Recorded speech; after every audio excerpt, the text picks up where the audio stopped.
안녕하세요 여러분, 문지입니다. 이제 여름이 코앞으로 다가오면서 옷차림도 확실히 가벼워지다 보니까 이번에 다이어트 브이로그도 진행을 하게 되고 계속 다이어트 관련해서 질문을 주시는 분들이 정말 많더라고요. 다이어트 방법, 운동, 식단도 있지만 다이어트 건강기능식품으로는 무엇을 먹고 있는지 많이들 여쭤봐 주시더라고요. 다이어트 했을 때 운동 방식과 식단, 건강기능식품까지 총 정리해서 이렇게 준비를 해봤습니다. 저를 이미 구독하고 계신 분들이라면 다들 아시고 있겠지만 저는 단순히 굶거나 무리하게 운동을 하는 방식보다는 오래 유지할 수 있는 지속 가능한 건강한 루틴을 만드는 데 좀 집중을 하는 편이에요. 결국에 다이어트는 무리하고 짧게 하는 것보다는 꾸준히 이어갈 수 있는 관리 루틴이 훨씬 중요하니까요. 자, 그럼 다음 파트로 넘어가서 식단 바로 정리해드리겠습니다. 가장 궁금해하시던 부분인 하루 총 칼로리 섭취량인데요. 다이어트를 할 때 권장하는 섭취 칼로리는 본인의 기초대사량의 200에서 300 정도 더한 수치입니다. 저는 기초대사량이 약 1300칼로리인데 총 1500에서 1600칼로리 정도 먹어줬습니다. 기초대사량이란 아무것도 하지 않고 몸이 누워만 있을 때도 소비하는 칼로리를 기초대사량이라고 하는데요. 개인의 키, 몸무게, 근육량에 따라서 다르게 측정이 되기 때문에 가장 정확한 방법으로 알 수 있는 건 바로 인바디 기계이고요. 헬스장을 다니지 않으신 경우 동네 보건소를 이용을 하는 방법도 있습니다. 자, 그러면 여기서 왜 기초대사량보다 더 높게 먹어야 되는지 궁금하신 분들도 있을 텐데요. 우리 몸에게 필요한 기초적인 에너지가 있습니다. 하지만 이보다 더 적게 먹고 또 거기에 운동과 생활 소모 칼로리까지 더해주면 어떻게 될까요? 칼로리 적자가 일어나고 몸에 저장된 지방을 태움으로써 에너지를 대체하게 되는 거죠. 근데 여기서 중요한 거는 하루에 300칼로리 정도의 적자가 일어나게 되면은 몸에 큰 무리가 가지 않으면서 점진적으로 지방을 태울 수가 있고 필요한 영양 성분인 탄단지를 적절하게 섭취를 하면은 근육의 양과 질을 적절하게 유지하면서 살을 감량할 수가 있는 거죠. 하지만 이것보다 더한 하루에 300칼로리 이상의 적자가 일어나게 되면은 이것을 몸은 에너지가 부족한 위기 상황이라고 인식을 하게 되고 기아 상태에 돌입하게 됩니다. 이 기아 상태에 들어가면은 첫 번째로 지방이 아닌 근육을 대신 사용을 함으로써 근육 손실이 일어나고 두 번째 호르몬의 균형이 무너지며 결과적으로 체중은 더 이상 빠지지 않거나 정체기가 길어지게 됩니다. 이로 인해 피로 현상, 탈모, 생리 중단, 붓기와 식욕 증가가 초래되면서 같은 양을 먹어도 더 살이 쉽게 붙는 체질이 되는 거죠. 구독자분들께서 갑자기 저녁에 단백질 쉐이크나 간식을 먹는 게 잘 이해가 가지 않는다고 하셨는데요. 총 섭취 칼로리를 계산을 했을 때 1500 이하라서 칼로리와 영양 성분을 일부러 더 섭취해서 대사 저하를 방지했던 것입니다. 제가 실제로 섭취하는 영양 성분 탄단지 구성과 혈당 관리 파트로 넘어가 봅시다. 장기적인 관점에서는 사실 얼만큼의 칼로리를 섭취하는지보다는 어떤 것으로 그 칼로리를 채우는지가 훨씬 더 중요하다는 걸 알 수 있는데요. 간단하게 요약을 하자면 제 식단의 탄단지 비율은 평균적으로 35대 35대 30 수치입니다. 1500칼로리를 기준으로 보여드리자면 130g의 단백질, 130g의 탄수화물, 50g의 지방 정도라고 생각하시면 됩니다. 제가 주로 먹는 단백질원은 닭고기,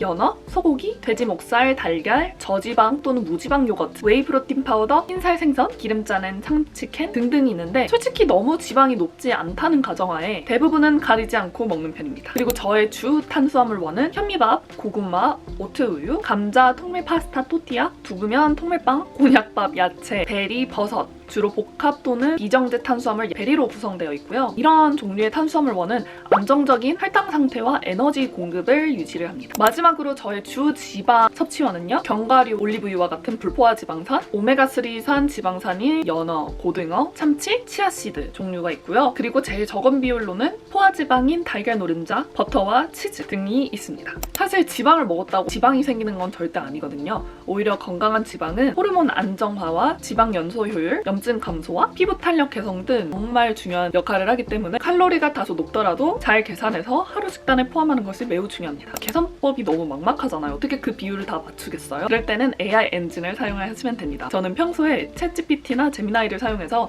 제가 먹은 음식의 종류와 그램 수를 기록을 해둔 다음에 오늘 먹은 식단의 탄단지 매크로와 영양 성분을 체크를 해줍니다. 이렇게 되면 더 정확하게 어떤 것을 적게 먹고 있고 어떤 것을 더 많이 먹어야 되는지 인사이트를 얻을 수 있어서 다이어트 할 때 AI 엔진 적극적으로 이용하시는 거 굉장히 추천드립니다. 그리고 많은 분들이 제가 이제 뭐 건강하게 먹는 방법은 알긴 아는데 만약에 그래도 일반식이나 간식이 먹고 싶다면 어떻게 하냐는 질문들이 있었는데요. 그 부분에 대해서는 저는 사실 대체품을 그렇게 많이 먹는 편은 아니고 어떤 음식이 딱 땡기면은 건강한 대체 음식으로 만들었을 때 맛이 비슷하면은 그거를 먹겠지만 그런 비슷한 맛과 식감을 낼 수 없다면은 그 음식이나 간식을 적절한 양으로 먹는 편입니다. 그리고 그렇게 먹었을 때는 그 날의 다른 식단을 좀 더 라이트하고 건강하게 가져가서 밸런스를 맞추면은 충분히 내가 먹고 싶은 거를 먹고 정신적인 포만감이 해결이 되면서도 충분히 감량을 유지를 할 수가 있어요. 근데 주의점이 있어요. 많은 분들이 간식이나 일반식을 먹고 난 다음에 몸무게가 그 다음날 늘어있어서 스트레스를 받는 분들이 많으신데요. 적게는 1kg, 뭐 많게는 총 3kg까지 갑자기 몸무게가 뛰니까 이러한 음식을 먹는 게 점점 두려워지게 되는 거죠. 저도 예전에는 사실 그랬던 경험이 있는데 사실 지방이 하루 만에 1에서 3kg가 느는 거는 불가능한 거거든요. 몸에 남아있는 음식물의 무게나 수분 저류 등으로 인해서 몸무게의 숫자만 늘어나는 것인데요. 하루 이틀 원래 하던 루틴대로만 하면 몸무게는 돌아갑니다. 그 다음날 막 굶고 이럴 필요는 없고요.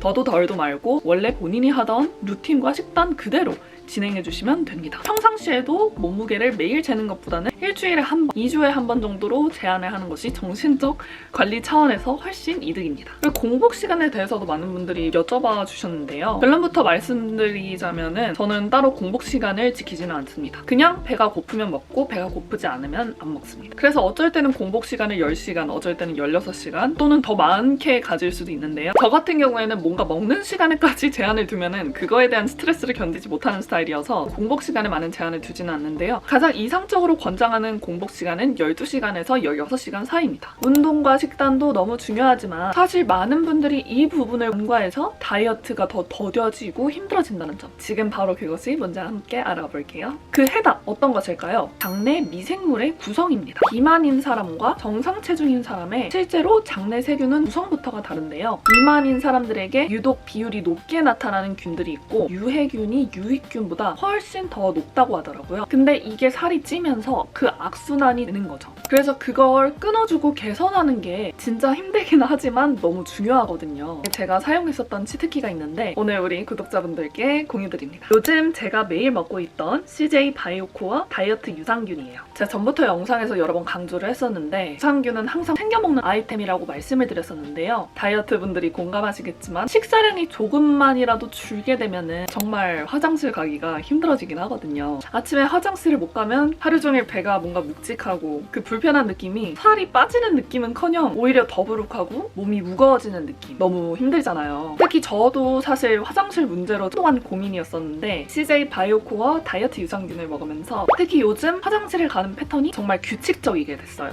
장 건강도 그렇지만 체지방 감소를 같이 챙길 수 있는 건강 기능식품이라서 저는 유지어터로서 너무 좋더라고요. 자, 이제 이 유산균이 특별한 이유 비피더스 B3 균주 덕분인데요. 비피더스균은 소장이 아니라 대장에 주로 사는 균이에요. 여태까지 다이어트 유산균들을 보면은 대부분 소장에 서식하는 균들이 있는데 이거는 국내 최초 다이어트 비피더스균이라는 사실. 기능성 원료인 비피더스 B3 균주에 실제로 한국인을 대상으로 한 인체 적용 실험 결과에서 체중 감소, 체지방량 감소, 허리 둘레 감소, 엉덩이 둘레 감소, 트렁크 즉 상체 감소, 안드로이드 영역의 체지방량 감소, BMI 감소까지 무려 7가지 부문에서 지표 개선을 확인할 수 있었어요. 뿐만 아니라 상온 보관이 가능해요. 다이어트는 단순히 체지방 숫자만 줄이는 게 아니라 내 몸 컨디션을 잘 유지하면서 건강하게 오래 끌고 가는 게 가장 중요하잖아요. 그리고 속이 편하니까 운동을 할 때도 더 잘 되고 하루 시작이 가볍고 상쾌한 그런 느낌인 것 같습니다. 그래서 저는 제 건강한 몸을 위해서 앞으로 정리해드릴 식단, 운동, 이 CJ 바이오코어 다이어트 유산균까지 3가지를 꼭 세트로 챙겨주고 있어요.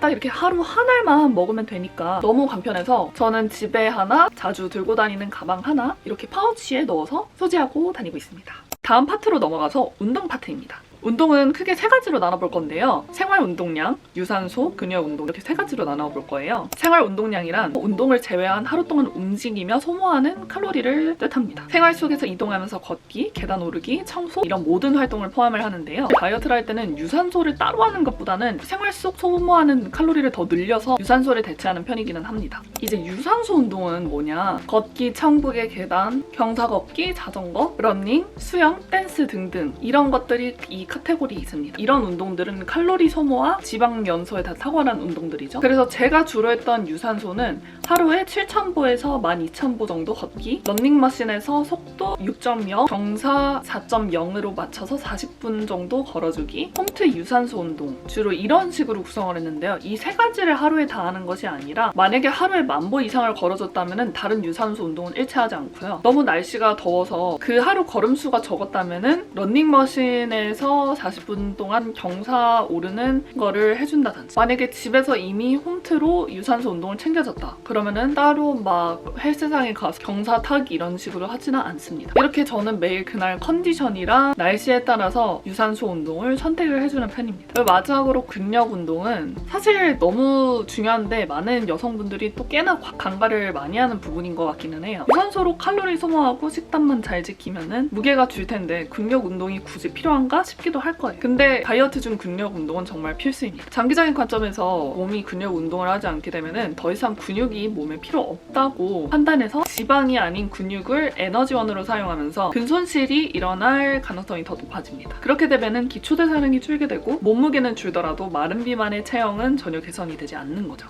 일단 저의 경우에는 일주일에 5번에서 6번 정도 진행을 해줬고요. 대부분은 필라테스, 바레, 1kg에서 1.5kg 사이에 약간의 무게와 밴드를 더한 맨몸 운동 기반인데요. 근데 제가 이렇게까지 많이 근력 운동을 하는 이유는 다이어트를 더 빨리 하기 위해서가 아니라 그냥 근력 운동을 하는 거를 좋아해서 이런 식으로 많이 하는 것이기 때문에 일주일에 4번 정도만 하셔도 딱 충분한 근력 운동이 됩니다. 주 3회에서 4회 정도 30분에서 60분 정도의 근력 운동을 하면 충분하고요. 운동 스케줄은 제가 이렇게 한번 예시로 정리를 해보았는데, 월요일은 하체, 코어, 수요일은 상체 코어, 금요일은 하체와 등근, 일요일은 전신과 코어, 월요일 전신, 수요일 전신, 금요일 전신 이렇게 나뉠 수 있는데, 이것은 개인의 컨디션과 선호에 따라서 일정을 구성하시면 됩니다. 제가 이 영상 고정 댓글에 추천하는 근력 운동 모음 새로 더 보기 쉽게 정리해놨으니까 그 영상을 일주일 루틴 그대로 따라 하시는 것도 괜찮습니다.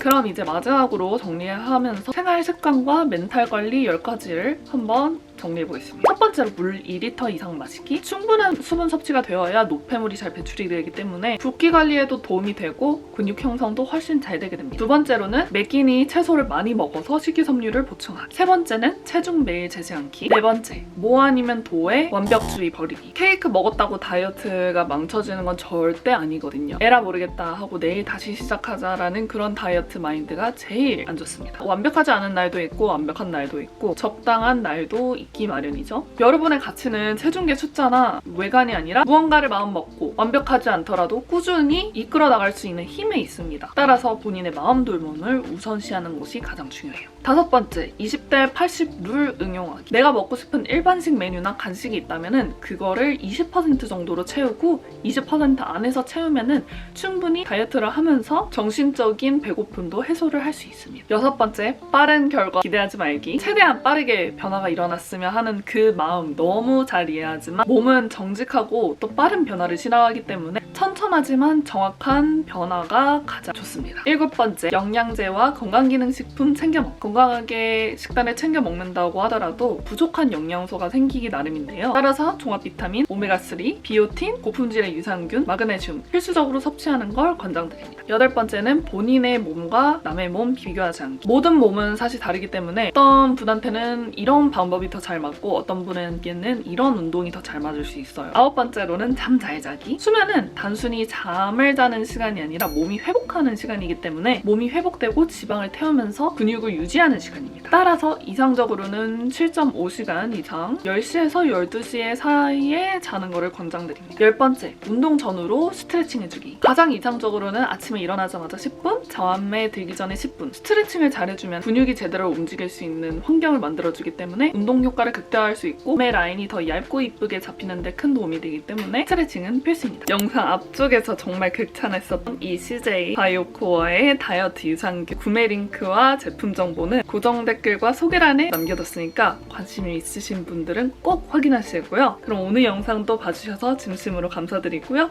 다음에도 또 재밌고 유익한 영상으로 찾아뵙도록 하겠습니다. 안녕!